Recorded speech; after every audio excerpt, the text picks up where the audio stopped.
Good evening, everyone. I now call to order the August 22nd, 2024 meeting of the City and Sugar Land Planning and Zoning Commission. Good evening, commissioners. Good evening, staff, and everyone watching or listening or otherwise present and paying attention. We'll start with item 2, public comment. Do we have anyone signed up for public comment? We have no one signed up. Then we'll move on to 3A, a workshop, review of and discussion on redevelopment and the financial implications of land use decisions. It looks like we've got Ruth Lomer and Jessica Hubble and whoever else you would like to have present. Yeah, so I'm actually going to do most of the presentation tonight, but Jessica is remote in case there are any questions that come up. Okay. So she had to be at home tonight, but she is present and available if anything comes up that we have questions about. So tonight we are talking about how land use decisions are financial decisions. My little notes here, so I don't forget anything. Okay, so starting off, just as a reminder, we are doing this workshop series on redevelopment with the goal of preparing the commission for kind of the continuing work and the upcoming work related to redevelopment. We are doing this in a series of workshops. We started with the why redevelopment workshop last week. If you weren't able to be here, I would encourage you to go watch it. And then tonight we're talking about land use decisions being financial decisions. At an upcoming September meeting, probably the second meeting in September, we'll be talking about breaking down barriers to redevelopment and then wrap us up with public input in a NIMBY world. Okay, so as you know, most of our community was developed in a traditional suburban pattern. It's spread out. You have single family land uses that are on large lots, and in some cases, commercial properties that are spread out, connected by large, wide streets and served by expansive parking lots, which is really kind of what you see on the left of the screen there. This is actually Town Center Boulevard North here. We got City Hall here. This is the DSW, La Madeline, all that over there. So this has largely been driven by community feedback to specific proposals, as well as kind of our prevailing direction that generally our community wants to keep Sugar Land suburban. What we have largely missed, though, in our conversations is that land use decisions and our development patterns actually impact our bottom line as a city, which ultimately impacts our quality of services and our tax rate. And so when we're making land use decisions, we really should also be thinking about the financial implications of those decisions. In the past, we really haven't done a lot of that, but we're realizing where we are in our life cycle today, we really can't ignore that anymore. And so just as a reminder, we looked at this last time, the life cycle of a city. This one is specifically to Sugar Land, but every city has a life cycle and goes from, a small town, and some might just see a little peak in growth, but, come back down.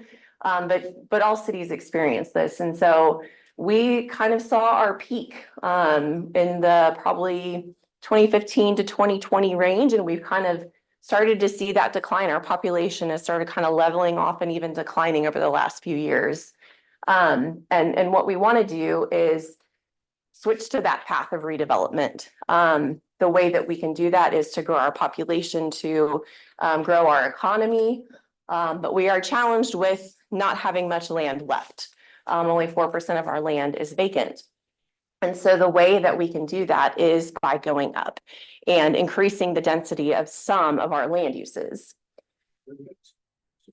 Yes, sir. Because I asked it last week on the population question. Yes, sir. Is it a fair metric to use population as the measuring stick for growth when a lot of what we have are single family residences, and what we're seeing is children are moving out and moving away, not necessarily homes going away? Just asking. Yeah.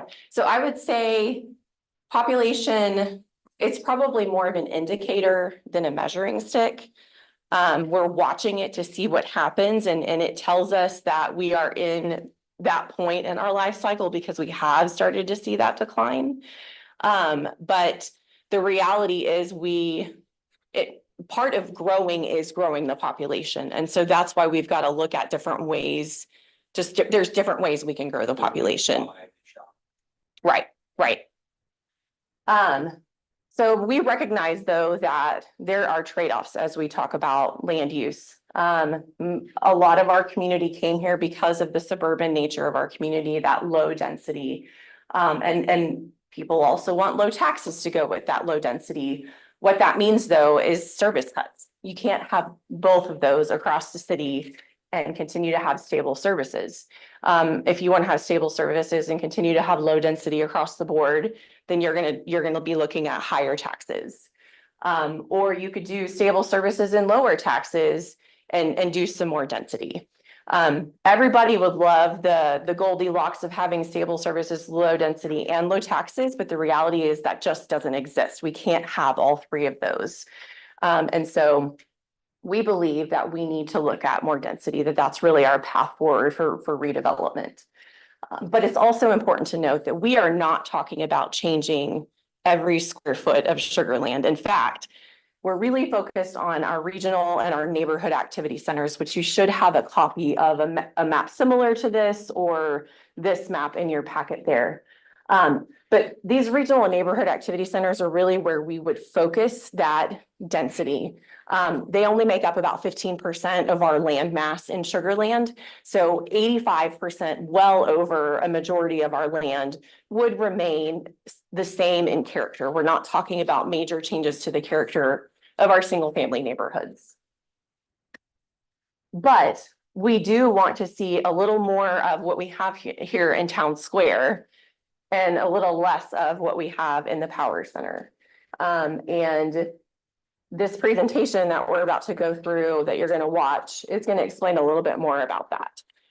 So tonight, what we're actually going to do is watch a recorded presentation that was provided to the City Council subcommittee, the Economic Development Committee. City Council also, the full City Council also received this presentation at their spring retreat. So there is a company called Urban 3 that does, they specialize in land value economics and tax analysis. So they utilize a metric of value per acre to evaluate revenue and connect land use decisions to the municipal budget and key redevelopment sites. We're gonna watch the presentation, but I'm gonna stop it at a couple of places along the way so we can have some discussion and conversation, and it's not just sitting and listening to a presentation for the whole time. So I guess if you have questions that come up, if you might write them down, and when we get to that pause moment, that would be a good time to ask them, and we can talk about it. Can I ask a framing question? So the way that we've talked about this is like a binary choice between growth and decline. Mm-hmm. Is steady state an option? No. Just like you as a human being or a plant or any other living thing, there is no just keep it flat. You're either growing or you're declining.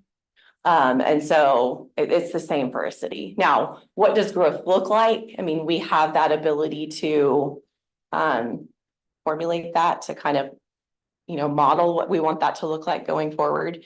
But the reality is now there are variations, decline like this or decline like that, or, and same with, redevelopment, it can be a steep peak or a slow incline. And I guess another word for steady is stagnation, which is also not a good option, right? So, and then is there examples that you guys look to, just so that like as we absorb this information, maybe we can have like a model in our own minds of cities that are 10 to 15 years ahead of us on both decline and growth trajectories? And if there's not, we don't need to get into it. I thought I'd ask just so. Yeah. I mean, we do look at other cities to see what they're doing. Plano is usually the first one that comes to mind because they are probably 10 to 15 years ahead of us in kind of that growth cycle. And they have invested a lot in redevelopment. They actually dedicate like 1% of their general fund to redevelopment or something like that. They have like a dedicated funding source. Another one that we've been talking to recently is Henderson, Nevada. I believe they're outside of Las Vegas. Kind of a similar situation where they're like just ahead of us in the life cycle. We've been kind of actually doing some benchmarking with other cities to see what they're doing, what kind of metrics they're monitoring, what are they looking for? And we've actually found that there have been a couple of cities that are like, oh, we do, and we're like, hey, that's really great. And then there are a whole lot of them that are asking us, what are you doing? Oh, that's really good. We're not doing that. So we're finding we're actually ahead of the game in comparison to a lot of places that we've talked to at least. But those are two that I can think of that Is there one that jumps off the page as negative? I hate to call Not to anybody talk out. ill of other cities. It's one of those cities that's calling and saying, hey, what are y'all doing? That's really true. I mean, I know that we have seen examples of decline, at least at like a micro level in various cities. I mean, heck, you can drive around Houston and see it. And strip centers that are aging, that are not aging well, that are not being reinvested in. And so that's really where, and part of it is because of the way that our kind of our real estate tax structure is set up where, and actually, the presentation is going to talk a little bit about this, but how when commercial buildings are built, they're really not made to be more than 10 or 15 year, it might as well be minutes, buildings, but we as a city get to live with that for much longer, and so you see that decline, you see that disinvestment over time. So yeah, I hate to call out any specific city as a Yeah, no. Right. good Not example on, as not a on, bad one. we'll talk but- after the meeting. Yeah. Okay, so we are gonna watch this presentation. And we'll see if this works. Oh.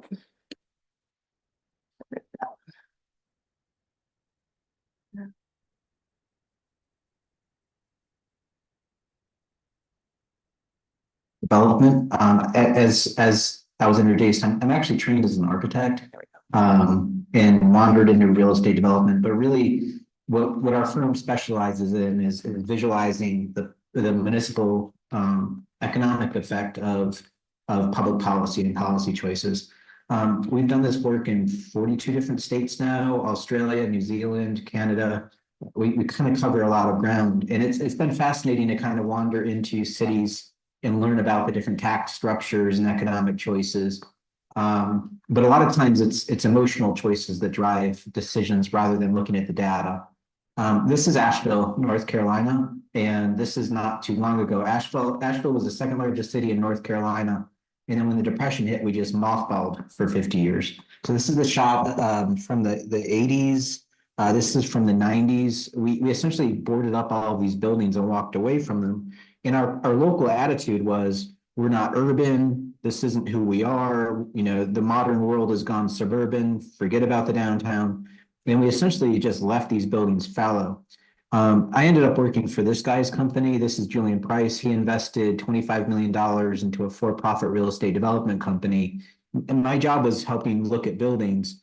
But what we're trying to do is put 75% of his money into the sticks and bricks to make buildings, and put 25% of the money into investing in businesses. So we were making housing downtown, but putting businesses in there as well.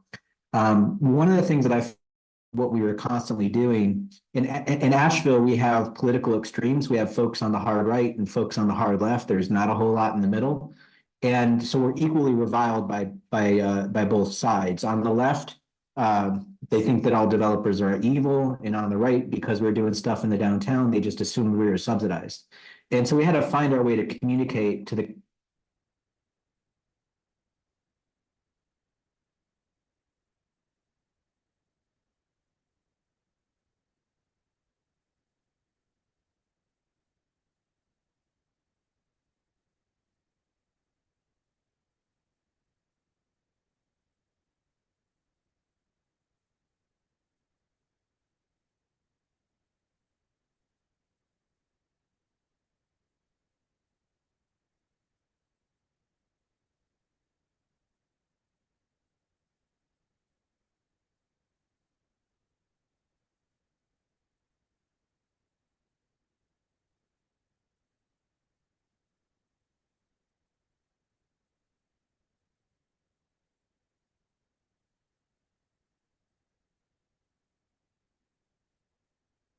common ground, that our job is to be a business and to fix buildings and start businesses, but so is the cities.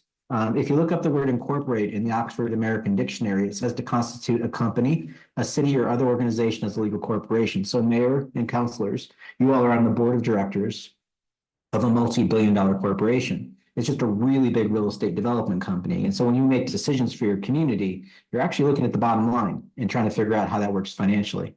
So my city, I don't know if y'all know this about Asheville, but my state stepped in 2010 and made it illegal for my city to annex any more land. So the boundary that we have is the boundary that we've got, and all those acres that we have, that's it.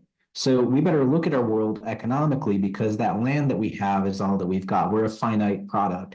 Counties are finite. You can't annex the next county over. So when you talk to folks about land and land performance, the easiest way to think about it is think like a farmer. A farmer is going to talk in economic terms. We're going to talk about crop yield per acre, water per acre, labor per acre. It's all an economic puzzle. They don't just go out and farm everything. They're making mathematical choices. So let's do the same with one of our buildings. So this is a building that we rehabbed. Now the city stepped in and did a streetscape project. They invested in the public realm in the downtown. We wouldn't have invested had the city not done that. So the city led the way in the public realm. We came in and put it, so thank you, city, for the garbage can, the bike rack, 2 benches and the street tree. That's awesome. We took the building and put retail, office, and residential above it here. So the way that we look at the building is we took a $300,000 taxable building, increase it to 11 million. So the community now gets 3,500% more taxes. That's a tremendous amount of growth. Do you have a 401k plan that grows by 3,500%? Wouldn't you like that? Go out and buy 3,500% more garbage cans. We don't care. And the funny thing was, the pushback that we would get was, people have biases and they're like, well, that's $11 million.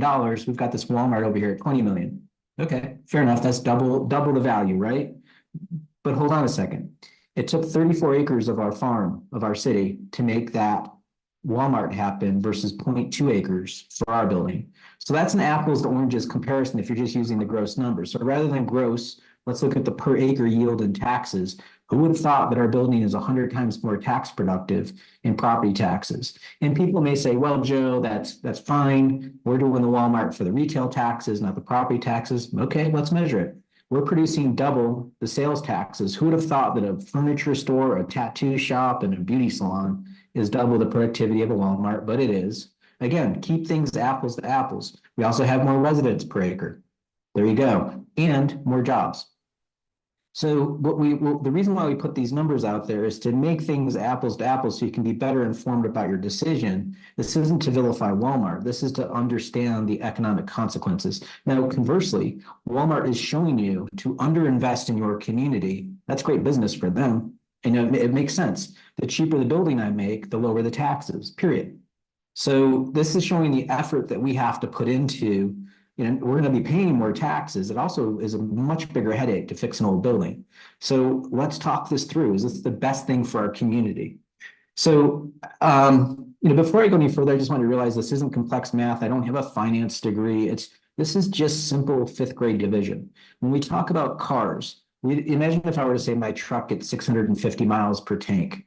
Like immediately when I say that, you'd laugh. You're just like, come on, Joe. All tanks are different sizes. The truck has the biggest tank. We don't say miles per gallon. We say miles per tank. We say miles per gallon, right? When you say miles per gallon, the numbers change, and we should all be driving BMW Asettas at 70 miles per gallon.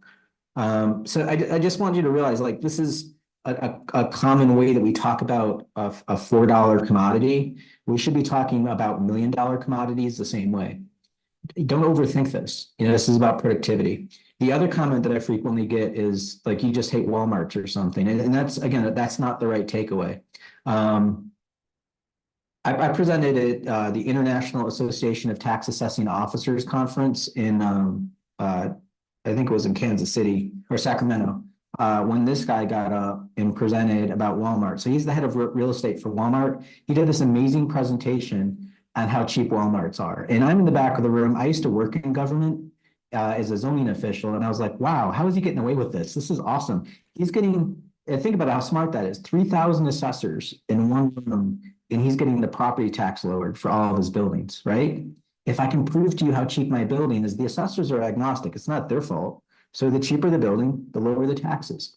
So I went up to him during Q&A, and I went up to the microphone and I asked Mr. Terrell, I said, what's the useful life of one of your buildings? And he honestly shot back 15, 20 years. We try to depreciate that building as fast as possible so we can maximize the depreciation. We'll build another building and depreciate it down again. We don't care about the building they're throwaway. Okay. Again, don't hate the player, hate the game, but you better understand the game. So it's in their best interest to maximize the depreciation of the building and pay as little taxes as possible. That's fine. But you better be aware in your community that's their investment practice. So as a fiduciary responsible for the longevity of your corporation, is 15 years work for you? If it does, great. You know, that's the life cycle of a cat. That's the commitment to your community. I'm making a joke. I'm a dog person, but this is like drawing a point about the longevity of those buildings. So I would argue that people don't see it. One is we're not trained to look at it that way. We don't have that as a common part of our conversation. But the other thing is sometimes we just make it too difficult. We really should make it simple. So if I can show you simply what's going on inside your brain, I can show you your brainstem activity in blue versus your creative thought process in green. Can I do an economic model of your place? I was on our downtown association board in Asheville back in the late 2000s.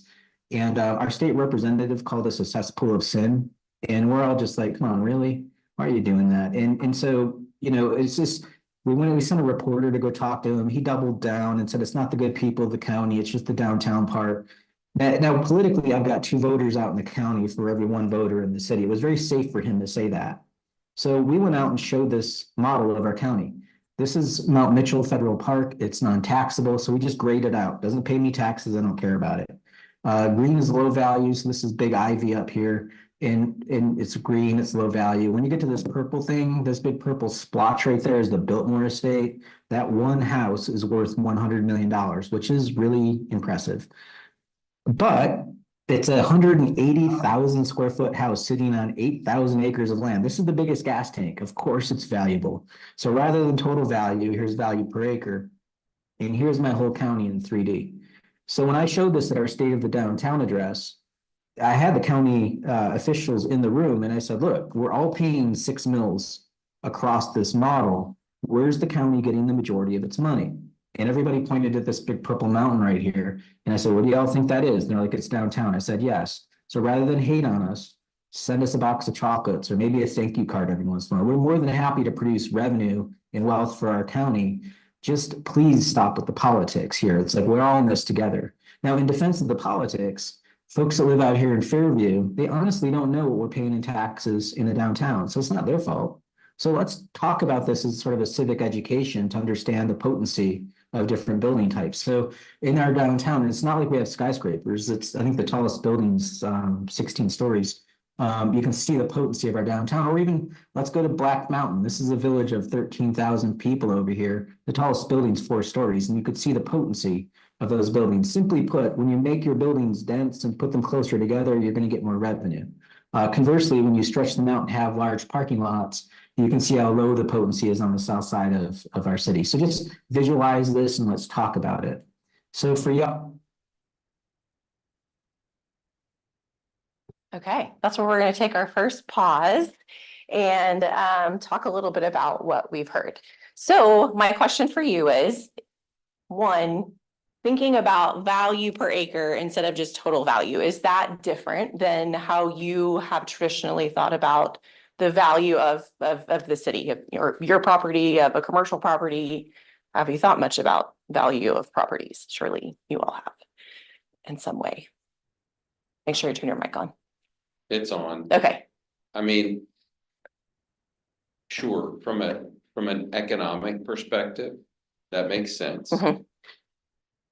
I think there are a lot of dimensions other than the economic perspective. Sure. We in this group typically take into account when we're thinking about projects. Sure, So sure. I think the question is fair.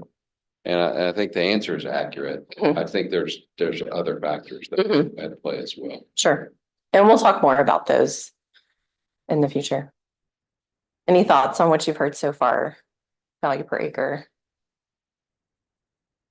Yes, but I want to hear how this, I feel What like happens next? seeing how it Are relates. you on the edge of your seat? Okay. We'll go to the next set of slides. Good. Anytime we go to a different state, we have to learn your tax policies. So it starts with your revenue system. How do you print your money, if you will? So, this is kind of our wiki on taxes. In North Carolina, it's simple. We have like maybe, I think about 5 exemptions. So we have a market value. If you're like a disabled veteran or something like that, those are exemptions. But basically our market value and tax value is the same thing for someone like me. And then our city gets to play with the millage rate. That's it. This North Carolina is a very simple tax system. Y'all are a little bit more complex. You have different homestead exemptions, more than what we do. And you also have market caps. So you're essentially putting a lid on your revenue growth. Now, your costs don't do this, don't do that. It's not like somebody put the lid on the cost of asphalt, so just be aware that your state has set that. And agriculture has a value productivity discount as well. When you look at how the money is generated, this is how, and this is again a sample from tax area code 33070. You have a lot of different districts, and the money is going to be a little different in each one. But basically looking at this one district, for every dollar that taxpayer is paying, the lion's share of it is going to the school district. And then the redevelopment district, here's the county, this is the city, and this is the drainage. So we just like to make graphics to kind of explain this stuff. But back to the commercial and residential. If you're just in the system without exemption, if you're just a renter in the residential, or if you're a commercial product, you don't get the exemptions. So a $300,000 property is going to be valued at $300,000. Here's the tax rate. And then this is how it works out for the different tax districts. So for Sugar Land, it's about it's a 78889 mil versus Rosenberg at 7813. But taking yours and applying that to the tax rate, this is the tax bill for commercial or a renter. Now, when you go back to the homeowner, the person with the exemption, then the number changes. So basically your renters are considered a commercial product. So just bear that in mind when we talk about productivity. Your homeowner exemption is applied with the cap, or 275 would happen here, which is ever lower of the two. So you've got a 10% growth cap, which would take $25,000 off the top. So basically your $300,000 house drops down to 275 with a $41,000 discount on top of that. And you've got a 15% exemption. So when you run the numbers on that, you've gone from 300,000 down to 233, and your tax bill on that property is 1,800. So, oops, sorry, clicked one too many times. So we just ran this as a sample. A lot of folks don't see other people's tax bills. They just have a reaction and just an assumption. But simply put, renters and commercial folks for the same dollar will pay more taxes to y'all than a homestead house. That's just the reality of the tax system. So your budget, again, we make charts. I know that you have a comprehensive financial document. We like to make pictures out of it. So this is your pie chart of your revenue and your pie chart of where you spend your money. But basically sales tax and property tax are the great majority of your property tax revenue gain. Just looking at one static year, you took in $103 million in 2023. You spent 110 million. Now you spent more than came in, but that was because you took largesse from a previous year to balance your budget. So we're just looking at it statically, I know that you have different years that kind of slosh together, but basically about 75% of your money is stuff that we can put on a map. We can show where it's being produced and where it's coming from. So that's what we're going to focus on for these models. Now, the pie charts are one way to look at it. This is another way to look at it, which is called a Sankey chart, or it's a flow chart. But basically, these are the two big buckets that flow into your general fund, and then this is how it's spent. Again, we just made the charts because we like to see them in pictures, and also give these to you all because they help communicate faster for folks. Please share these with your citizens, but basically, this is what we're focusing on here. So let's start with your property. This is Fort Bend County is a total value. So think miles per tank. So you see these large properties, super valuable, the highest value out of them, but that's total value. So rather than total value, let's do value per acre. The model shifts, and I'll just show it to you in 3D.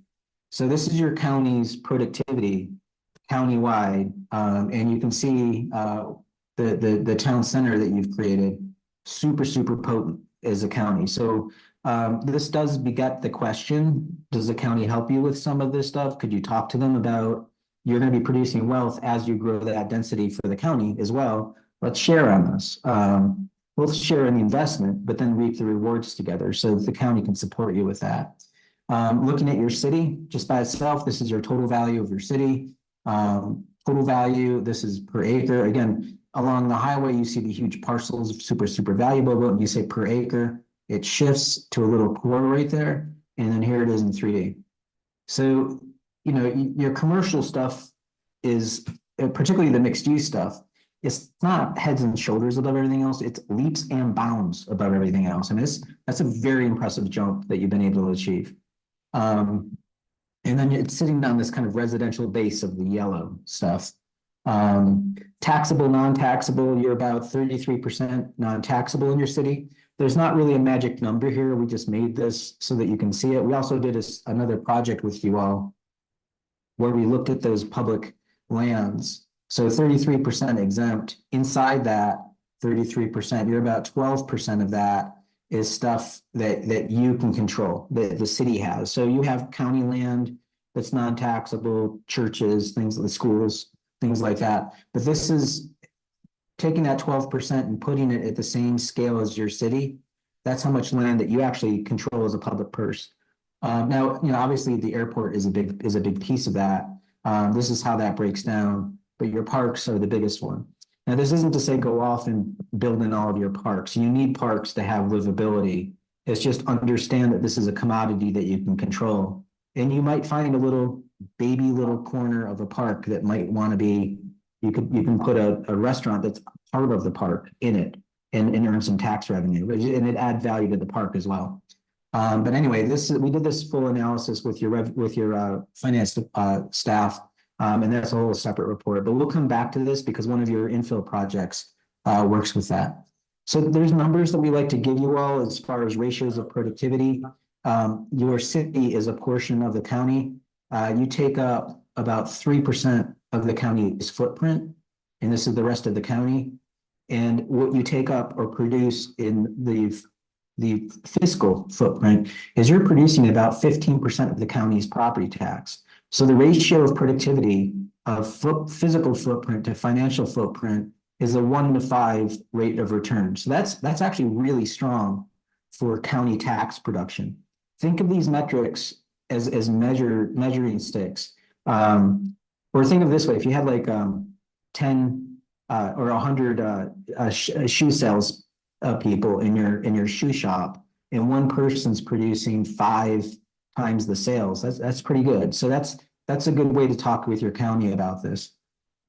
So we find that as a very strong measure with you all. So those ingredients, think of those maps as basically a bar chart showing your different ingredients. Everybody's got a Walmart, so let's just start there. Your Walmart's pulling about $600,000 of value per acre. I'm going to use that as sort of a control subject as we get into other land uses like residential.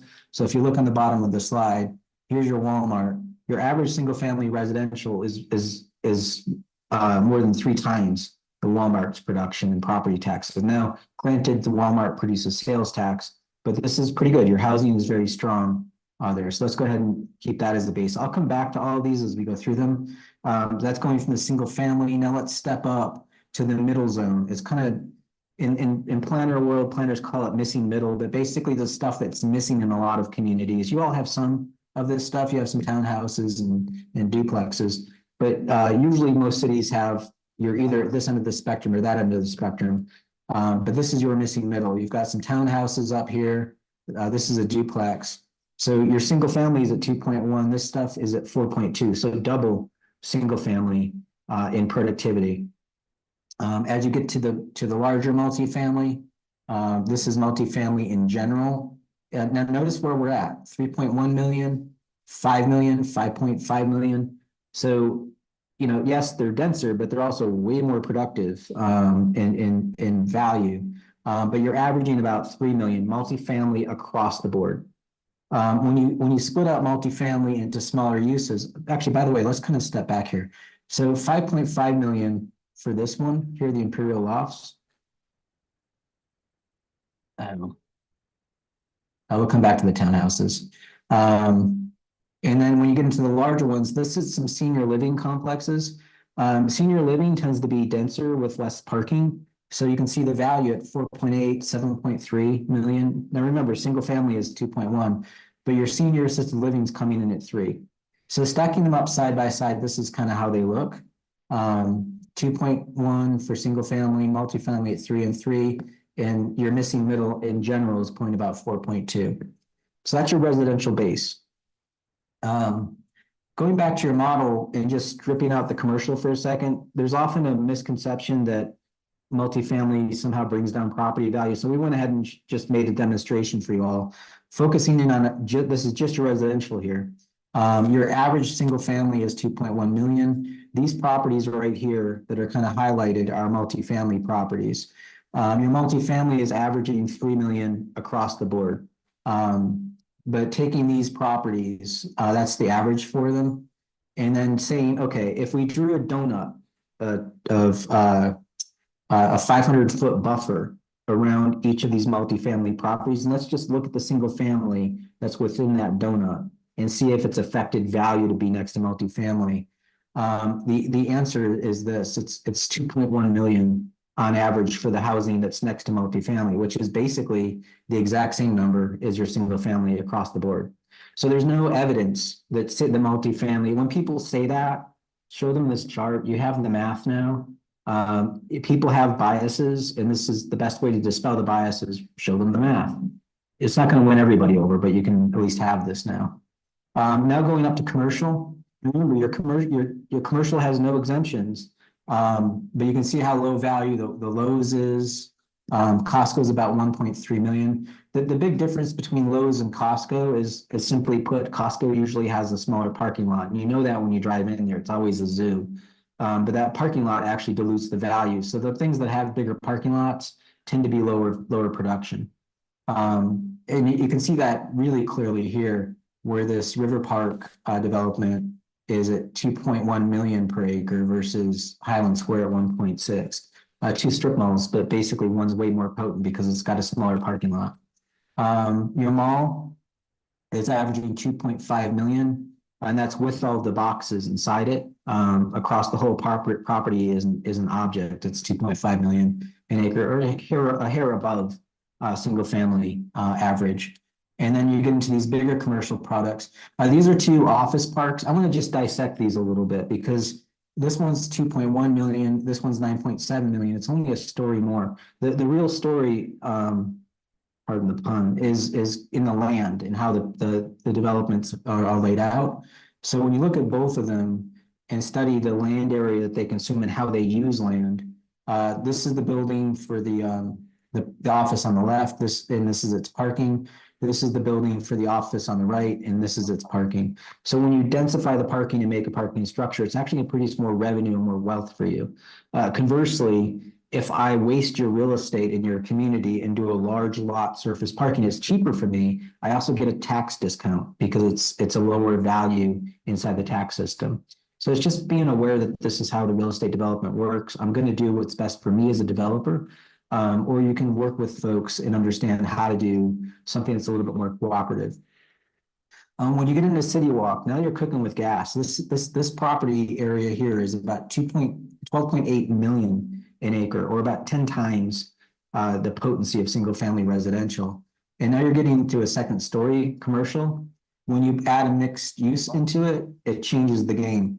Now we're talking about 16 million an acre for residential above retail. This one's 36 million an acre for office above retail.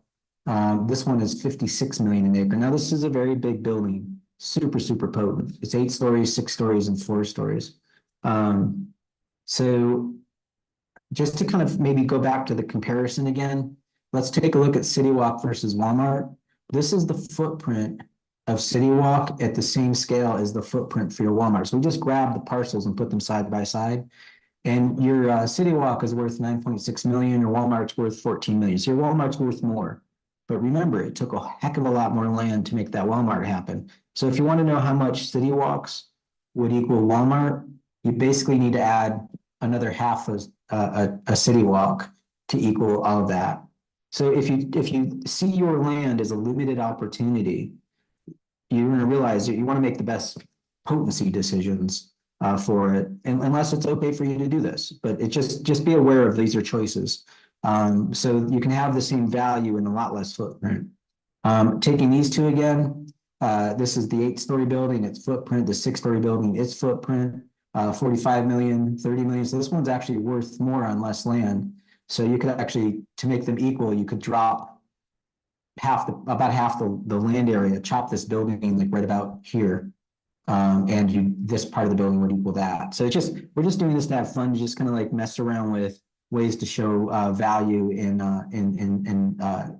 potency. This is summing up everything that we've shown you earlier. I call this the Brady Bunch slide. It's like 9 boxes. This is residential, low density, medium density, high density, commercial, low, medium, high, mixed use. You don't have a low density mixed use. You're starting with this one that's kind of a medium density, and then this is high density. So just be aware of these. I think one of the interesting little tidbits here, your townhouses are pulling double residential, but check this out. This property is at 12.8 million, which is actually more potent than a much larger building right here. So just again, being on, I guess, literate about these numbers and understanding them and talking about them and helping your community understand them, taking them and putting them into a bar chart. This is how it looks. So this is how it all stacks up. I know that I'm flying through a lot of information here. You're going to have this as a PDF in a hard copy. I just want to maybe narrate this as a story for now. Okay, we've come to our next pause point. Okay, anything surprising so far in what you've heard? No. No? Nothing? Nothing surprises me, but I think that you've also got to be very careful, I mean, using these models, right? Mhm. So while he's saying you have to look, and it's right, yeah, you want to get the best use or the best dollars or best use out of the land that you have. He also made the point that these big buildings only have a 10 or 15-year life. Mm-hmm. So then you have to have a plan as you go into that, then to, sort of refurbish, remodel, whatever it is for Mhm. these buildings, Mhm. right? Or the value of that building is going to go down, which I think when people, have been so negative or, against multifamily, Mhm. I think that's a lot of what they're worried about. They don't Mm. want the rundown buildings. Mhm. They don't want, Yeah, it to be, lower, like coming in. quality or Right. whatever, yeah. And so I think that when you go into that, that's got to be a part of it, as to how do you continue to revitalize that Mm. area. Mm-hmm, mm-hmm. Yeah, and I think it's interesting to think about the 15-year value is specific to Walmart. I think that's probably accurate for other big boxes as well. I would suspect, I don't know this definitively, but that it's probably different for the other building types.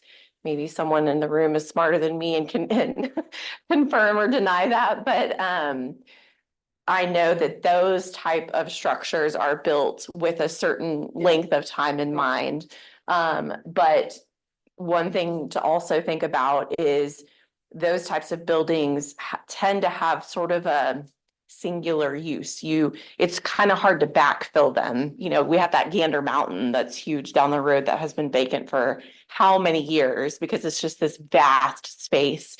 Whereas if you think about, spaces in in a place like Town Square, or like a downtown, it's a little bit easier to evolve into, you can have a retail shop or a fitness center or a law firm, or, there's a little bit more play there in the types of uses instead of having that, massive building that it's difficult to fill. Walmart may set that up to depreciate on a shorter timeline, Mhm, but we all know there's lots and lots of Walmarts that are way older than 15 years old. So Sure, how they set that up financially on their books versus a useful life of the building are two Mhm. completely different things. So sure, keep that in mind as Sure. well. Yeah, sometimes seen some pretty rundown Walmarts. Sure. Yeah, I would make the same point of me, not to hammer Walmart, really Yeah. every business. sure. It's an important point, we're talking about investing city dollars, taxpayer dollars, city dollars. Mhm, In being, I don't wanna say this, and kind of being agnostic for a moment on the type of development. It's okay to have a Walmart, right? Mhm. It's okay to have that kind of development. However, if you know that's what you're buying, for Mm, your investment, then maybe if you have seen some rundown Walmarts, and again, both about picking on them, okay, then on the front end, you have to say, okay, but Right, in 10 years, here, you gotta have a plan. Right, And in 10 years, we wanna see this, and in Mm. 12 years, we Yep. wanna see this, in 15 years, we wanna see this. mhm, And, we can make that discussion more specific and say, well, you park, yeah, it's not all parking lot Yeah. and all Right. this stuff too. right, So I do think that the royal we, the leadership of the city of Sugar Land, elected, appointed citizenry, et cetera, need to think about these things. mhm, And I know we're not, at a time where we're gonna ask more of developers Mm. necessarily.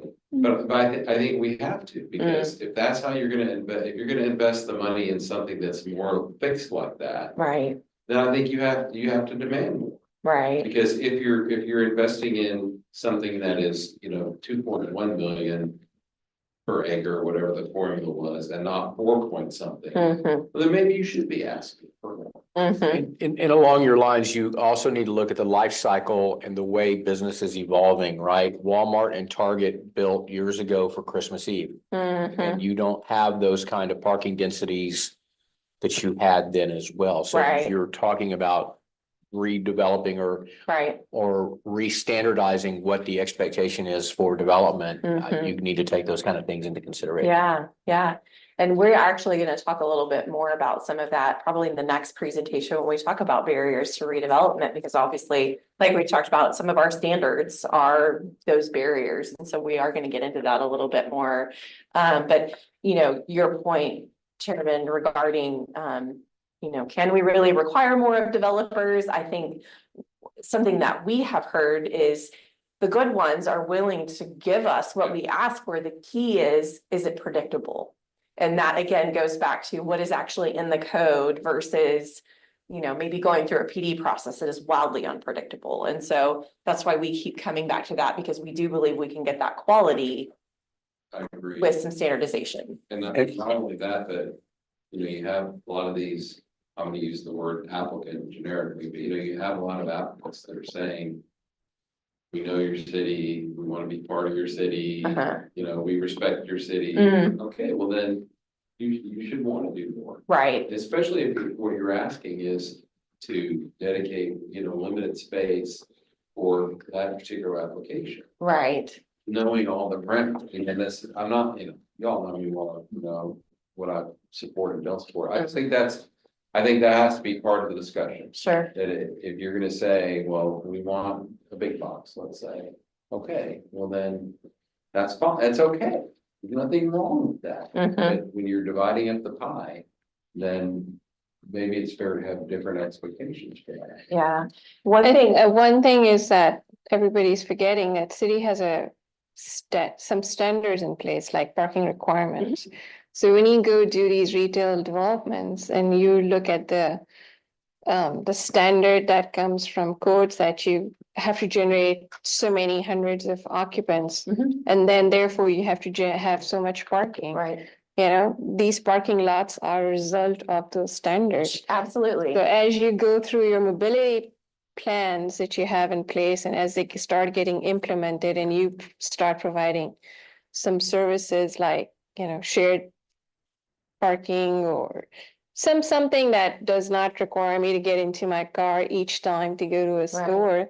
And that parking starts, you know, they should be allowed to come back and reapply and have their parking reassessed. Mhm. And if 10% of their land is now available back to them, I can guarantee you that that developer will not leave that land Mhm. for parking that is not needed anymore. Right. They're gonna put a new use and that is happening across the board where you see there used to be giant Walmarts on 7 acres and now they're, you know, coming back and putting smaller fast food stores, Right. banks, Right. that kind of I So think you this read is- our minds, because we literally were planning to talk about that in our next conversation about that really being where we're headed as a community, is Yeah. looking at our parking requirements. And seeing just that possibility, hopefully, that we Yeah. do start seeing parking being used for something Yeah, else. some sort of a city initiative to allow the developers to go back and have their parking reassessed Absolutely, as things change, you know, as we, absolutely. yeah. Hey Ruth, can I add something? Oh, yeah, go ahead, Jessica. Sorry, I don't think you guys can see me, so I'm probably just like a weird voice in the room. But this is Jessica. And I believe it was Chairman that you said, you know, we as a city or a board should have a right to ask the developers, you know, to do more or push back a little bit. And I would agree with that, especially in the areas that the land use plan has identified as our opportunity areas like Imperial and Lake Point and Track 5. And also because we have in 2 of those places, we have TERSs set up, right? We have tax increment reinvestment zones set up that they're there to capture that value. And so if we're not asking for development that is generating the value that's going to contribute to that TERS to pay, you know, to reimburse it, it's not doing what it was set up to do. And so, you know, I love the conversation. This presentation, I hope you guys are finding it's informative and it's just kind of eye-opening to another piece of the story, you know, another side to think about. You know, this, we would never say this is the only way to look at things, this is the only way to do it, but it's just a piece of it. And it's to have us think a little bit differently, and especially in those areas of opportunity that we only have, you know, very few in our city right now. So love the conversation though. Thanks, Jessica. It really is helpful. It reminds a lot. You know, we've talked about parking, those of us that were on the mixed use task force. This has come up, Yeah. right? And I think everyone is on the same page with respect to that. My other comment is, as we look around and I think Jessica just said the areas of opportunity, those are the racks and the NACs, right? You have to have a holistic look at, not everything is gonna be town center when in 100%. terms of density. So I don't know if, you know, if something's targeted or, you know, because you're not gonna have the same businesses that are gonna fall in these other areas. So Right. you have to look at that as well. Right, no, and that's a really good point. That's something that comes up a lot of times when we talk about redevelopment and about more density across the city. We don't want to replicate town square in every other place where you know, on the map. That's not what anybody is suggesting. It's just more this form of development. That's not to say, I mean, you know, I think he said we have like 4, 6, 8-story buildings here. You know, at Imperial or at Lake Point, there may be no 8-story buildings. It may be 4 stories is the maximum that makes sense there. Or in our neighborhood activity centers, it could be 2 or 3 stories that makes the most sense there. It's just about putting the parking behind the building, you know, it's the location of the parking. It's how the sidewalks are oriented to the street and to the front of the building, and, you know, just that whole form element. And not a bunch of surface parking. I mean, I think we've, you know, heard a lot about the impact that has just from a financial standpoint, but then also from kind of that livability, walkability standpoint. And I don't know about you, but I've heard more and more of people who are in their, you know, late teens to early 20s who don't want to drive. And so we need to provide places for them, places that they want to be. They don't necessarily want to be in those single family homes where they have to drive everywhere. So it's just, there's a lot of different factors to consider. And like Jessica said, we're not at all suggesting that this is the only thing we should be thinking about or talking about in the future. It just needs to become part of the conversation, as much as, anything else that we talk about. Ruth, Yeah, and it's like that incremental growth too, right? When we're looking at a plan from somebody, understanding that they're not going to come with the full picture, and that's fine, but are they laying it out in a way that they can add more appropriately and it still makes sense, right? And so if they bring a oblong parking lot, is that going to be able to be redeveloped in 20 years? And so it's just thinking about things differently when we're making these decisions and how we're gonna have to deal with them long term, is really what this is all about. Yeah. I'll try to craft a question out of this at some point. But a couple of thoughts. So, Matt, reacting a little bit to like asking more out of developers, I wonder what role the city can play in. So if we're asking for more out of developers, there's a process to that, and over the years it's been through PDs. I think that, again, if our kind of North Star is that we're gonna, I'll just use the phrase ask for more. That's likely not, I'm not a developer, so I don't know, but that likely would startle some developers especially those that are very familiar with the city. So I'm wondering, I guess, how do we, and what role does the commission play maybe in thinking about the areas that are prime for development, putting forward we talk a lot about a vision, but saying, we want a development that meets these certain parameters on this piece of dirt. And we as the city go and find that developer. Because I get, it makes me, it just makes me a little uneasy to put very strict parameters on something, or a vision that looks really good on a PowerPoint slide and a presentation and all that, and everybody's, they put the cafe tables out front and everybody looks like they're having a great time. But it just makes me nervous that we go down that path, and then without then as a city going and actively recruiting, for lack of a better term, people that are willing to finance and take the risk of doing those projects in the way in which they're envisioned. Because if we just hope for it, I think we're gonna end up, we could end up reinforcing a reputation, whether earned or not. That there goes Sugar Land again, just those guys, just, it used to be like the color of the brick and stuff, right? So anyway. And I'm gonna, I know there's a question for you on there, but I'm gonna, and I think those are really valid points, and and maybe I should frame this a little bit differently too, but we ask a lot now. And what I've always heard, what I've learned in the 7 or 8 years that I've been on this commission and in our task forces and things like that, is when you do it through like a PD process, you've got one set of rules here, then another development, you've got another set of rules here, and then another one, you got another set here.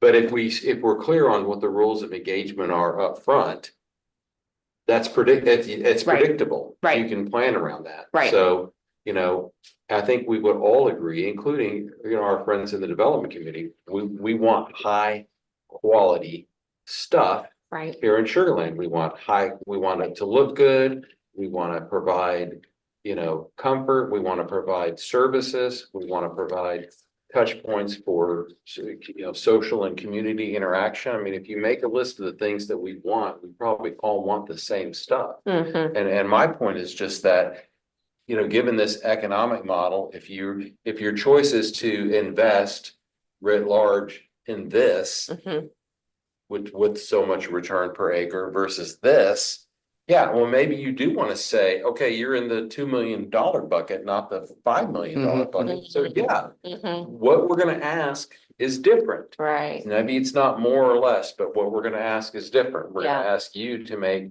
a longer term investment in that, given the nature of what you're asking us to do. So. Yeah, and I think the thing that I would like to get smarter on is how, like, what is the role that the city plays? Cause I agree with everything you just said, Mhm.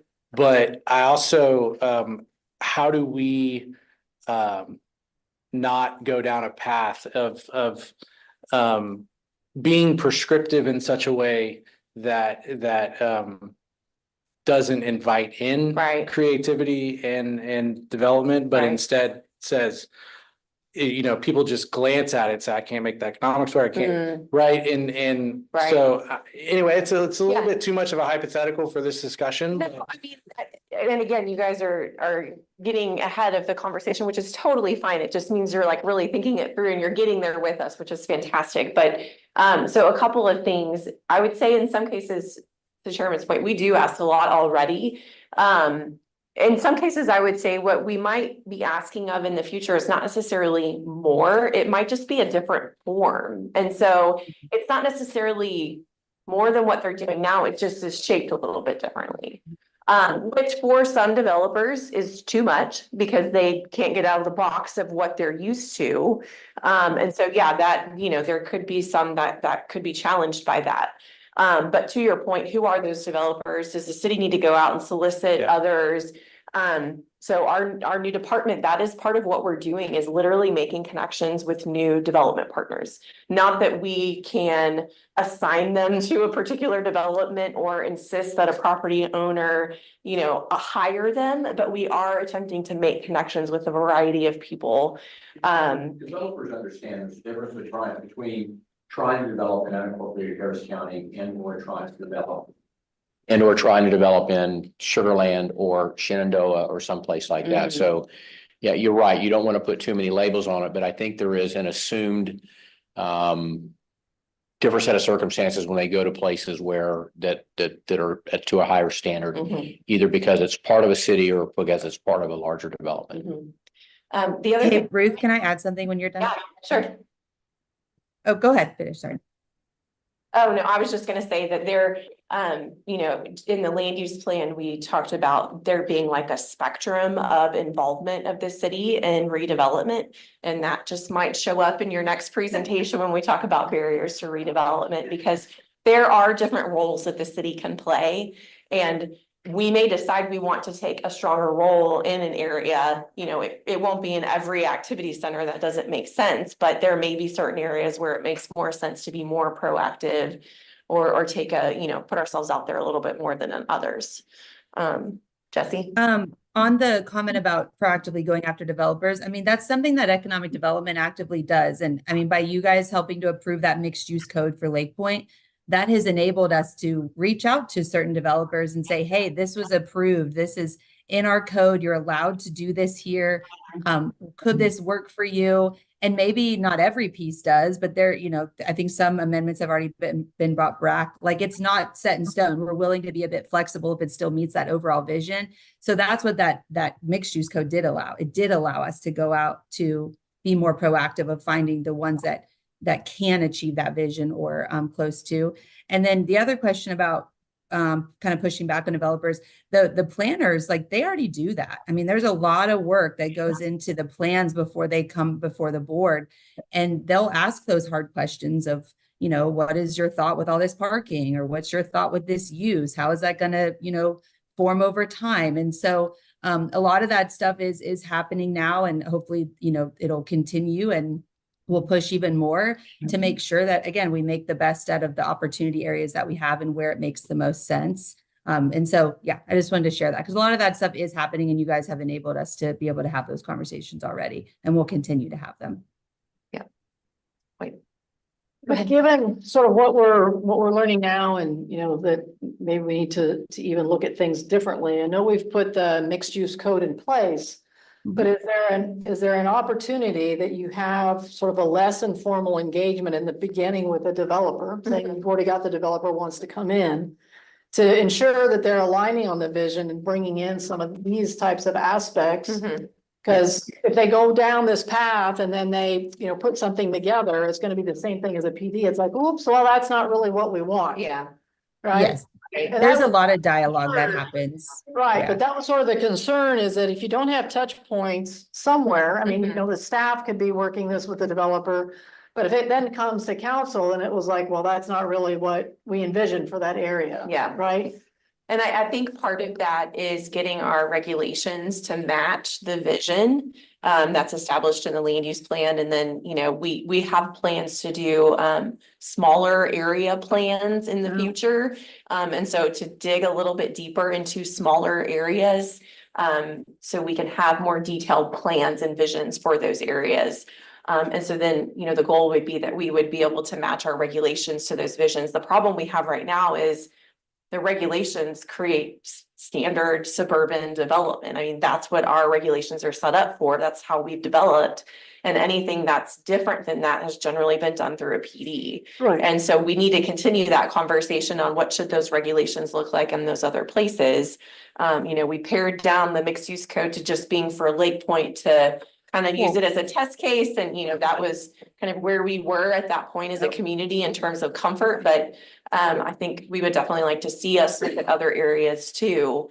But isn't there an opportunity to sort of continue with that test case? As you learn now? I mean, I don't know where this is in the progress. That was a question, Matt had at our last meeting, but is there still this opportunity to bring some of these things in to Lake Point and how that development's being planned? Because that's Absolutely. really supposed to be our learning Right. opportunity. And we, as staff, as we've been talking with, in the past, when we were talking to that developer, that potential developer, we were talking about these things and thinking about these things. And I mean, we flat out told them, we are not going to support standard single family residential. Like it needs to be missing middle type housing, and up. And so the financial is part of it, part of the reason. The other part is that we know we don't have a lot of that housing. We have a whole lot of single family housing. So, trying to bring that mix in and those different options for people. So we are already putting it to work in ways that we can, how we can. And really that's why the code ended up the way that it was. But we continue that conversation as we're talking about incentives and agreements and stuff like that related to that property. Okay.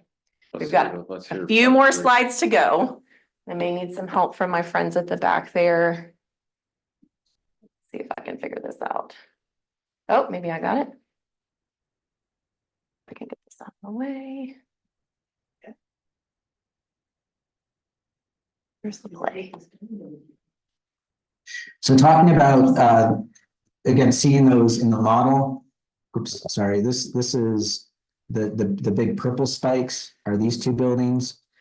Stepping down to the red stuff are these ones here, your senior living, your townhomes, and your office buildings. These townhomes here are 8 million an acre, or about 4 times single family residential.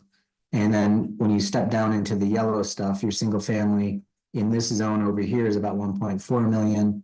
Vacant is obviously not worth that much. Multifamily residential is 2.5, and then your industrial stuff. Industrial is you're essentially sacrificing the value of the building for the potency of the jobs and having the jobs in your community. Industrial buildings tend to be cheap boxes because they're usually noxious uses. The thing to pay attention to is don't let like accounting offices or lawyers' offices or things that aren't industrial go into that land use. That's a sacred space as well. Keep that for your jobs because your sacrifice is the low potency. Now, again, I remember I mentioned that sales tax is more production than your property tax. So now let's walk through, we've gone through the property tax model. Let's look at your sales tax model. We wanted to give you an example of not everything is equal.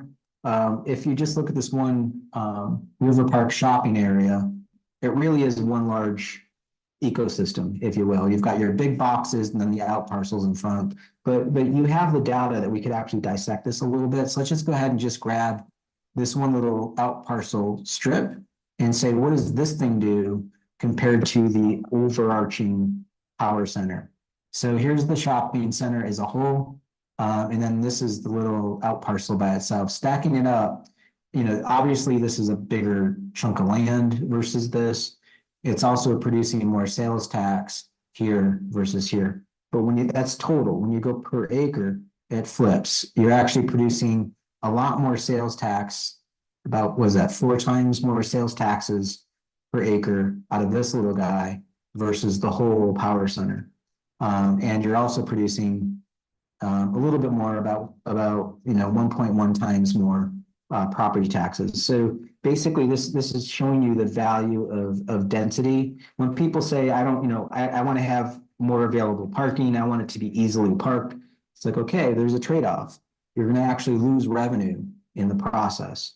So don't get distracted by the totals. Look at the little pieces and how it adds up. So we made a model of that across your whole city. And there it is in 3D and kind of zooming in. So you can see your Sugar Land Town Center retail is crushing it. It's a tiny footprint, but it's very potent. Here's your First Colony Mall. And again, mall is what it is. You can only have so many of them though, but it is potent from a sales tax standpoint, but not as potent as Main Street over here. So Sugar Land Town Center and Main Street are the big winners here. This is kind of zooming into the side and seeing them. This is the Main Street piece we're talking about. And then here's your downtown commercial. And then this is just a highway box. So taking that and saying, okay, this is. Where's Main Street commercial? It's the River Park. With the HEB? Yes, it's just, he just pulled out this little piece to use as an example to say, like, when you look at it as a bigger picture, it's one thing, but when you look at that smaller area, it's a lot more potent in his words, in his terms, just because of, you look at the building in comparison to the parking, there's a lot more building. Looking at there. I think it's just this little piece right here. That big. Correct. That's correct. It's just that piece. Like, is that the one, it has like a Chipotle on the. Yes. Starbucks and- I think And it there's has this, yeah, you have to factor in the uses. So your Chick-fil-A's, your Starbucks, those really high generating sales tax producers.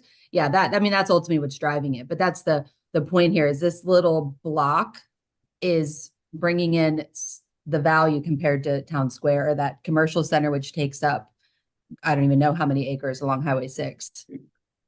Chick-fil-A would do that. Oh, yeah. Chick-fil-A would do that. They're not. Since we're stopped, tell me if I'm right or wrong about this, but when we're talking about what he's got at Main Street, part of the issue there is it's like 6 energetic blocks like that and a ton of parking Uh-huh, in the middle, right? right. Say, what do you mean? Well, he was saying, do you pull that one block out that is the very high revenue producing per acre? And he's saying, he compared that to the whole thing. Well, if you look at the whole thing, you've got like 6 little blocks of energy like that, and then a bunch of surface parking in the middle. Right, in So between it and It doesn't HEB. surprise me that an individual block that's got the concentration of the businesses is out producing the track, because half of the thing is surface parking. Right, then that's the point. Yeah. The surface parking brings you no financial value. There's no, you could argue there's, You need some. you need some, yes. You need parking. You need parking. Yes. Same parking lot. I park on the back side. Okay. Up front, you can never find a place. to Yeah, park. yeah. So that's kind of disingenuous because you actually need that parking for that. Oh, main I see what you're street. saying. Yeah, I would say you need parking, yeah, but it doesn't have to be surface park. You need parking. right. Well, Right. the other like thing that I would parse is. Does Main Street Commercial produce that as if it weren't for sitting in front of an HEB, Mm, right? So it's kind of the like. Context and chicken and egg stuff, but I mean, the point's well taken. yeah. Yeah. If that one bothers you, just pay attention to Town Square. That's our bread and butter, right? All right, let's go. Okay, while we're stopped, I'm gonna see if I can figure out how to hide this. Anybody, We got this. you good? Okay, Yeah, it's you just, good. it kind of annoys me, but if y'all are good, I'm good. Thank you. I knew there was a way to do it, I just couldn't remember. Hi, there we go. Okay. We will start again. Your retail, let's go ahead and stack the property tax.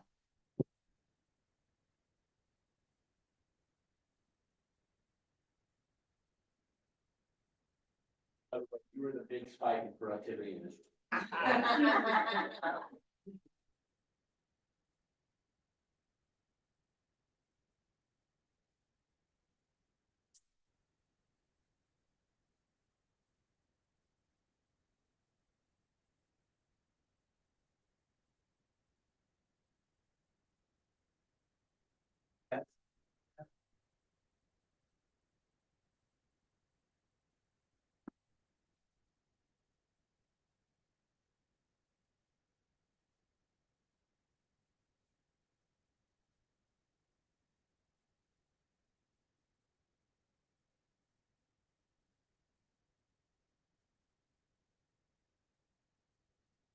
Jesse, are you still there? Yeah, I can hear you. Okay, we're having technical difficulties over here. Oh, it's all good. I figured it was on my side, honestly. Just Nope. waiting patiently. Same type. Good.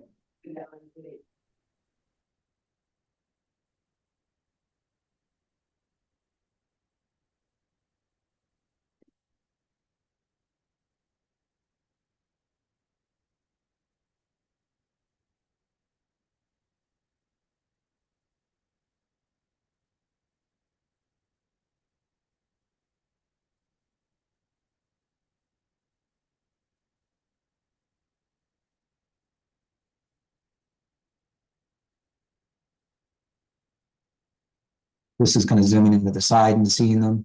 This is the Main Street piece we're talking about. And then here's your downtown commercial. And then this is just a highway box. So taking that and saying, okay, this is your retail, let's go ahead and stack the property taxes on this. So go back to the property tax model. This is its production. What's its yield? So this is the yield and property taxes that come off that. And it generally follows the same form as the production model. And then this is the sales taxes. So obviously, all of your single family residential doesn't produce sales tax. It's actually produced at the commercial product. One of the things to note here, note how small the property taxes are in the mall right here. It's all sales tax that you're getting out of that. But when you get into your little downtown area, you're getting more potent sales tax, but also a lot more potent property tax sitting on top of it. It's like about 4 times the property tax versus your mall. And you can see it in the data. So again, just walking you through these, your town center versus Walmart, land consumed, sales tax produced. Okay, this is the total per acre, it flips. So just the devil's in the details. Pay attention to this stuff. When people say, well, Walmart's producing a lot of money, it's like, yes, it is, but is it potent? Is it productive? And the answer is no. This is what production looks like over here. So you just get more stuff in less space. As you go forward, you're going to be doing some economic development. Your staff has asked us to look at some certain parcels around town. So we looked at these areas, Imperial, Central, and Lake Point is, if you build it, what will it do? The Central area was part of the public asset analysis that we did with your staff. So you have a large chunk of public asset here next to the property. This is what its current value is. It's about $7 million of taxable value next to your publicly valued land, which is 0. If you build basically single family, some biomanufacturing, and keep the other area non-taxable because of retention, you're going to be growing from 7 million to 320 million. Now, obviously, if this changes from single family to townhouses, that will bump up, but just this is what it is. That's actually a pretty good jump from 7 million to 320. This is another way of looking at it, and maybe pay attention to the bottom line there, that developing in this area right there will yield, you'll go from a property taxes of about, what is that, $20,000 a year in property taxes to 1.4 million in property taxes by doing the developments that are essentially modest infill developments. Going from this site, and again, we'll come back to all of this as a roll up to this next site, which is Lake Point. And here's where it is currently in your model. It's not that productive. So it's just kind of a green color. Your current value is about $54 million of total value. By adding some mixed use to it, you're going to grow it up with a simple retail strip we've added on the backside over here. This is some townhouses in the red spikes, and then your purple spike is a mixed use building. So you're going to go from 54 million up to about 500 million. So that's like a tenfold jump in value, which means a tenfold jump in taxes. So you're going to go from about $200,000 of taxes, just property taxes, no sales taxes there now, but you're going to go up to about 1.7 million in property taxes and 2.3 in sales taxes. So basically going from 200,000 to 4 million in taxes per year collected off that property if you build it according to this model, which is a very handsome growth. Going from here to the Imperial site, which is kind of tucked in there. Let's kind of zoom into that. So right now it's kind of nothing, not a whole lot of value to it. It's about $3 million of total value. Doing your mixed use development and dropping it on there, then these are the buildings that were dropped in. So we're starting at a higher threshold with office buildings and adding in multifamily. And basically we grabbed buildings from your community and just kind of glued them back over to the other area to show what they would do in the value. So you're going from 3 million to 444 million. The yield of taxes on that, which is the important thing to look at, is you're going from $11,000 in the current situation to 1.5 million in property taxes and 3 million in sales taxes, to a total value gain of 4.5 million, which is a tremendous jump from 11,000.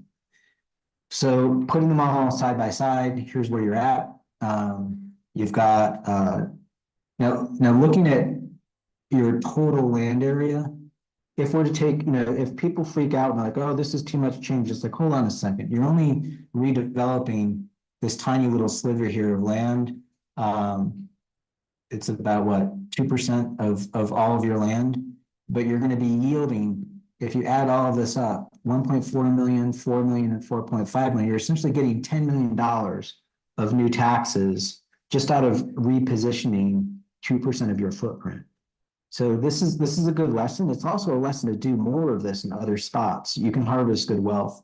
So going back to your budget, rather than having money that you have to draw down from your reserve account, you could essentially fill that gap right here with future development and go from 113 million of new revenue to your 110 million in current spending if you keep your spending the same. Okay, so that's the whole report. I know that I put a lot out there. I just want to recap some finer points. One is always think about your land as a product. It's sacred. Understand its productivity. Communicate in that per acre yield to make things apples to apples. You have these maps and models now. You can now look at them and have a community conversation. You also have these charts that you can use them as a benchmark and maybe review new projects as they come in a similar benchmark like this. Put them on the chart to see how they stack up. Consider the spatial consequences. As you stretch out, as you do lower density, there's a financial consequence with that. So you have this matrix now to understand what those alternative choices are. So, it's like people will ask for things, which is great. That's community discourse, that's democracy. But ultimately, if you do 90% of your city with this development pattern, you're picking up a lot of costs without a whole lot of revenue. It's just, you've got to think about your bottom line. Know where your assets are. You already have this map. You know what you have. Be careful with this real estate, but it also can add a lot of value to your community. This isn't to say go out and build on all of the parks. You need to have parks to maintain quality of life, but you need to get some revenue somewhere to pay for those parks. So we would recommend building up your purple mountains. You currently have, a few buildings that are hitting purple. You should have more of a cluster for the size of the city that you are right now. Now, granted, you're not like Asheville. You don't have, we've got buildings that have been here since the 1920s. We have a very thick downtown compared to you, and we're about 100,000 people. So you need to build yours up because you're born in a different era. So you have to start growing that up now. So use these as a guide. I think these are three great examples of development patterns. Think of other areas where you can do this to cultivate your wealth. Now, this whole story has been about your revenue. I can't leave this without telling you about your costs. You need to think that's your next step. If you can put your revenues on a map, put your costs on a map. And I'll just show you an example of one we just did up in Springfield, Missouri. It's home to Jack Stack. He wrote the Great Game of Business. You should understand how your system operates like a fishbowl, understand where the money's coming from and understand where the costs are. They're way more dependent on sales tax revenue up there than you are. And this is their property tax. So of course, your single family neighborhoods are not really producing much because they're not selling anything. But notice the Bass Pro Shops headquarters and museum and how much retail it's producing versus property tax. But check out their little downtown is not only killing it in sales tax, but the property tax is 4 times the Bass Pro Shop. So we put all their revenue on a map, and basically this is how it stacks up. So think of this as your chart of accounts. There's your property tax and sales tax. So this is the money coming out of the ground. Well, what's it sitting on is a public investment. And so we modeled that and sunk it into the ground so you could see it and stacked one against the other. So looking at the side of this, if it were a boat floating in the lake, this is the revenue coming out of the ground. This is the sunk costs. So be it not for your investment in a street, in a pipe, in a sewer line, I wouldn't develop that land. So make sure that I'm giving you enough money in the development to pay for the cost. So netting one against the other, this is how they look. And this is their whole model in 3D. Now, again, 20% of their city is covering the cost of the remaining 80%. That's how they cash flow. And we showed that to them. So just to close, I've covered a lot of information. We do a lot of work with strong towns, or our work ends up in strong towns. If you need to help people understand this book that Chuck wrote is actually very good at explaining municipal finance. We recommend it to a lot of people. And I'll close with that. And thank you for letting me do some math with you all. And thanks for hiring us to do this analysis. We appreciate it. Was that too nerdy? No, that was pretty fascinating. Joe, one of the things that we have.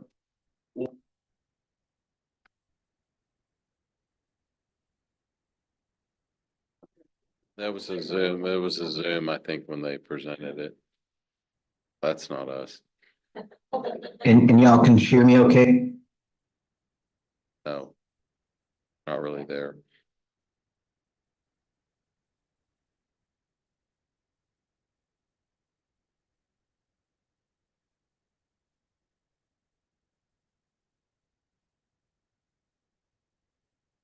Okay, that concludes the presentation. Any thoughts on how infill development can contribute to the city's economic growth? Or how that kind of development might benefit our residents? I have to say that You can turn your microphone. I'm shocked by all of that results in $10 million to the bottom line. Mm-hmm. Yeah, I was gonna say the same thing. It's asking $1.5 billion for a developer to dump to generate $10 million. I mean, it gets wiped out in a like a, spike in inflation or something like that, right? I mean, I was just really surprised by that. I'm not saying it's right or that my reaction's right or wrong or that it You changes. expected it to be more? Oh, yeah. Oh, okay. Yeah. And one of the questions that I had was like, I don't know if this is possible or not, but like, could we reverse engineer what we want, what we need the total the total revenue of the city to be to deliver the standard of service that residents expect? And then back our way into what we needed. I know it's a moving target, right? But like, that's a thought that came to mind That was an during interesting exercise. the presentation, because it's kind of like in related to kind of what he was getting at there at the end is, okay, you put all this stuff in the ground. Does that mean, I mean, surely we're able to map costs related to public safety and service delivery model that corresponds with that. So it's almost like, you're growing the tax base at the same, or maybe the question is, do you grow the tax base at the same rate you grow the service delivery model? Mm-hmm. And I think also development should not be about what taxes, how much tax you're generating. Mhm. I think it's about, do you need this development? Mm, Like, what's, why are we developing? Do we need this? mm. I mean, if we need this and we have a map here on how to course this, right? You know what to do, you have data here that will help guide you into good decision making when it comes, as it's needed. Right. But these 3 parcels, to find a developer that's gonna throw 1.5 billion, Mm. it's not gonna happen in 1 year. Oh, no, that's definitely true. I mean, it's just a good study to understand, Right, to know what your future decisions should be. right. One of the criterias is that, yes, it's gonna give you a good tax base, Mhm. but then there are other decisions too. Maybe we don't look for retail, maybe we don't look for restaurants, maybe we don't look for mid-housing, maybe we should be, concentrating on creating a medical campus. Mm. Maybe Mhm. it's a university that comes through. I mean, there are other uses for these lands Sure. that would generate a higher tax base, but a different use. Mhm. Mhm. Yeah, I wanna comment. Yeah, these were really just strictly for example purposes. They took, I think it was just kind of highest and best use, however you define that, and put them in those areas. So it can definitely change. I think, yeah, I'm not sure who made the point. I can't really see, but the point of kind of the financials, if somebody were to give us a project proposal, we could in turn use Urban 3 or use a financial advisor, and you put those numbers into a model to show like what kind of expenditures are going to come to the city, and then you make sure that it does make sense. Because you're completely right. We need to do the type of development that makes sense and what we need and when we need it. This stuff will not happen in a year, 2 years, 3 years. This will be 10, 15-year build outs for these properties. But it's just showing like the cost, right? And the trade-offs, and does it make sense? Does it not? Do the expenditures make sense? What should be the burden of the city? It just has you look at it in a different way to, again, make the best decision for your community, whatever that is. I'm not gonna directly answer your question, I still have to think about it, but I do want to share a couple observations if they're helpful. I mean, first of all, I think this is tremendously insightful. I mean, it's really mind blowing. Yeah.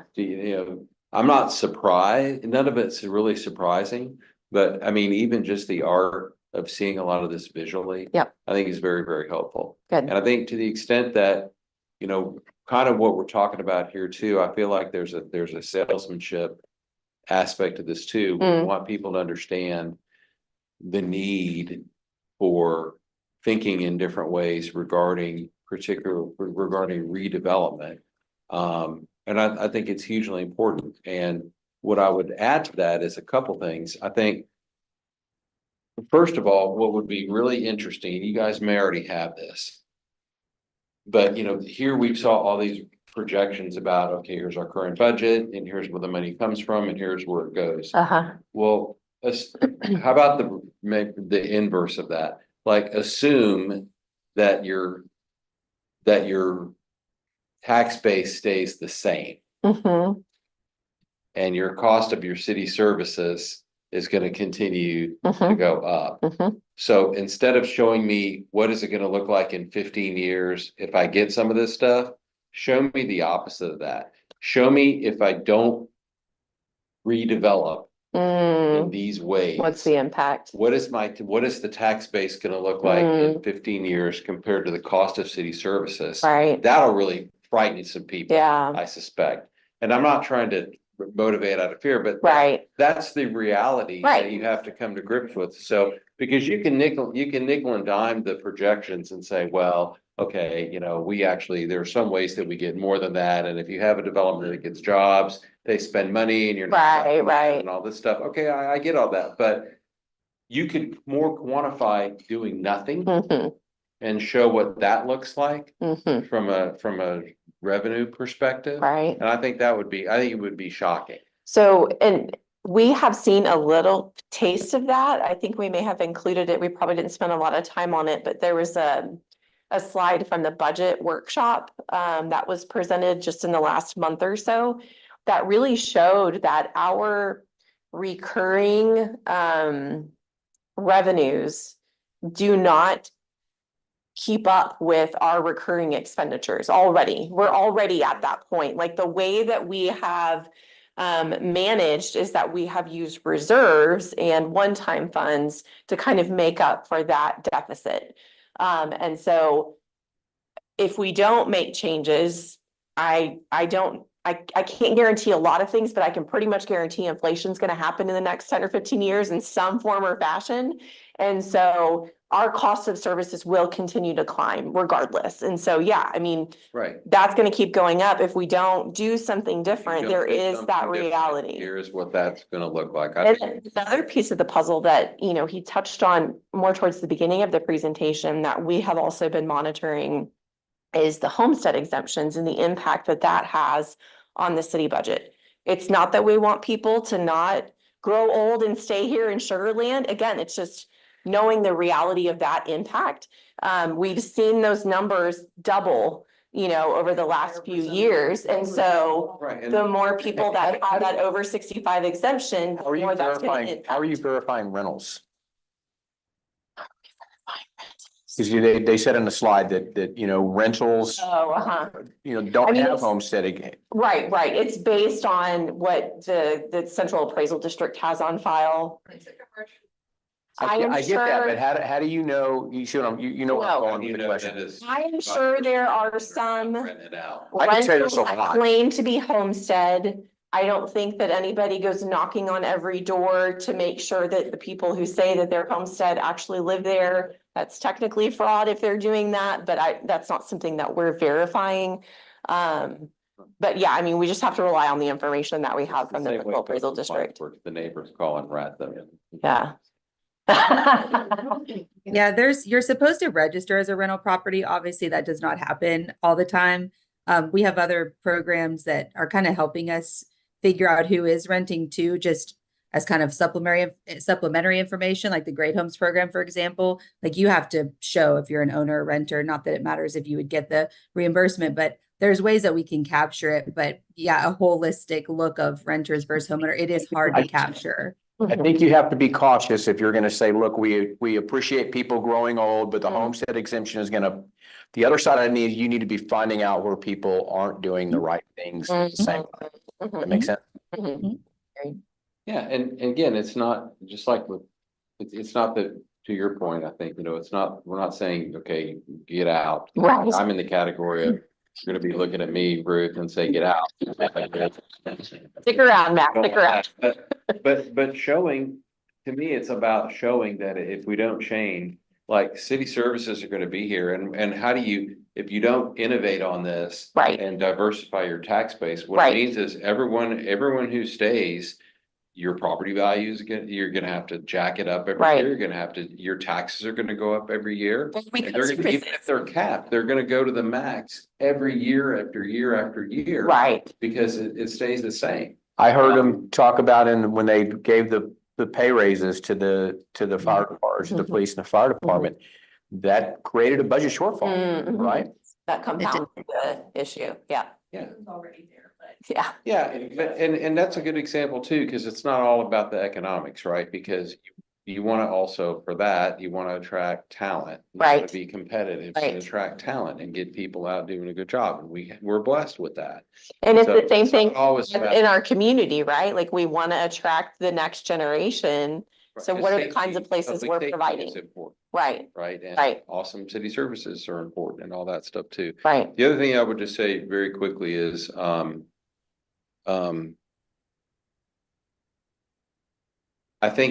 I think when in showing this and using this kind of thing as a tool, I think you do, and there was a little bit of that at the end.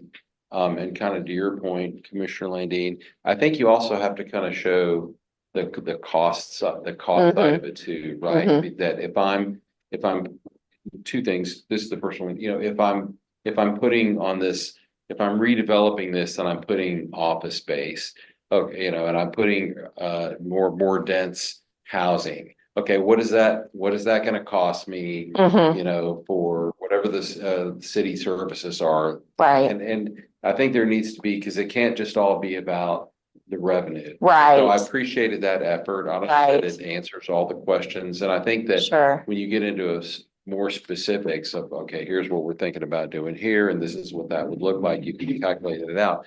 But the other thing that I think that we really have to understand, and one of the compelling things was the pie chart showing everything that we're talking about here is 2% of our available land. right, Right? And so no one is saying, hey, let's kick out, let's redevelop single family neighborhoods Right. into something else. Right? right, It's using what is available for redevelopment and thinking about that Right. differently. And in the grand scheme of things, you know, it's not gonna fundamentally change the complexion of the city as Right. being primarily a single family. suburban, Yep. Place. And we're trying to get ahead of it too, right? We're like the previous conversation at the beginning was, examples of cities that may already be in decline or struggling. We're fortunate that we are not there yet. And right. And we're trying to make some intentional decisions now to keep us on that right track. Because once you continue down the path of expenditures outpacing revenues and you don't address it, you get to a point where it's hard to ever come back. And so that's what we're really trying to do is get ahead of it. So Yeah. we can keep it on the right course. To your point about costs being part of the equation, I think one thing that is interesting or, kind of part of that is when you think about, city services, whether it's a street or a sidewalk or a water line or a sewer line, like if you have, 200 linear feet of those utility elements, and you have 4 single-family homes, or you have 8 townhomes. I'm probably not even doing the math right here, but it basically costs the city the same amount to serve that linear footage, but you're getting more in there for what you're serving. And so that is part of that cost element where it actually, in most cases, that denser development, it costs less to serve as a city. That may not be true with every city service, but with a lot of them, you get that, more bang for your buck within that smaller area. Yep. Very good. Really good Can stuff. I just one last comment? Sure. I think, sorry about that. So like somebody, I don't know if it was Jessica or you, Ruth, that mentioned like, we're looking at everything, most everything that we're talking about has a fairly long horizon here, right? Multiple years. Right, And we are talking about it in the context of redevelopment. What we're not talking about is existing greenfield sites and making the most out of those, which are opportunities that are right in front of us. sure. I know you guys are obviously having a lot of discussions about that, but so I don't know if there's necessarily a request or if it's just a standalone comment, Yeah. but to the extent that there are conversations going on around the greenfield, I hope that we can not only be a part of those discussions, but factor in the basis of knowledge that we have to try to get to the best Sure. outcome there. Yeah, for sure. We've definitely been bearing these things in mind as we've been having conversations. In that central unit that he referenced, it is largely greenfield. It's the prison area over next to the airport.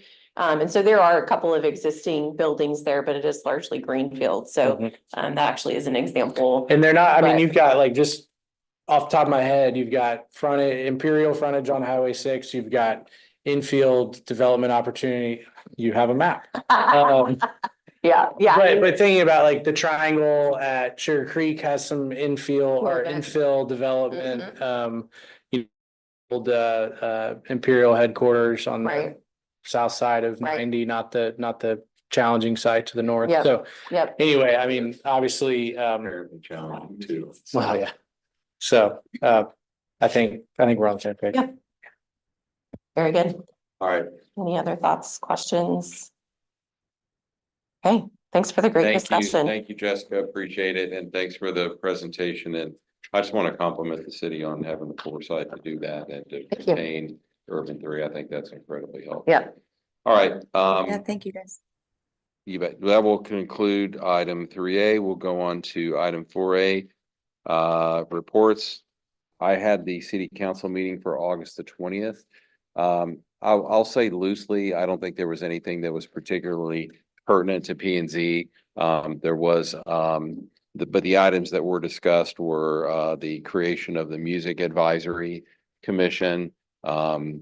There were a lot of contract issues on the consent agenda. There was a robust discussion of budget and tax, which always occurs this time of year, which is real done. And the most interesting thing to me was the discussion near the end of the meeting about getting a one-time only noise variance for Constellation Field so that an EDM event, electronic music event, can be held there. And they wanted to just move from the stopping time for a variance from 11 o'clock to 12 o'clock to be allowed for one more hour. So they could go from 12 to 12. Should have been there to public comment. What's that? Yeah. So anyway, it was educational and interesting, but that's my report from the meeting. Item 4B, city staff report. What's that? Yeah. It What's the did. date of the no. I actually don't remember that. I may have it on the agenda. It's only one extra hour. I think I'll. And you still have to comply with the noise ordinance. Those are allowed. Technically, that has to They're- comply with the noise Yeah. ordinance too. All right, we're out of our field here. So Yeah, Four B, city staff report. yeah. So your next meeting is September 13th, I think, we, 10th, sorry. 10th, sorry, I'm jumping ahead. We are evaluating whether or not we will have any items ready for you. I think in terms of the workshop series, we'll probably be coming back on the second meeting in September. Need a little more time to prep up for that one. But so we'll keep you posted if we do in fact have the first September. For meeting. planning purposes, I'm probably out for that. Okay, Whatever good to know. this first scheduled September meeting is, I'll be out of town. Okay, thank you for letting that. us All know. right, any other business? I've got a motion to adjourn.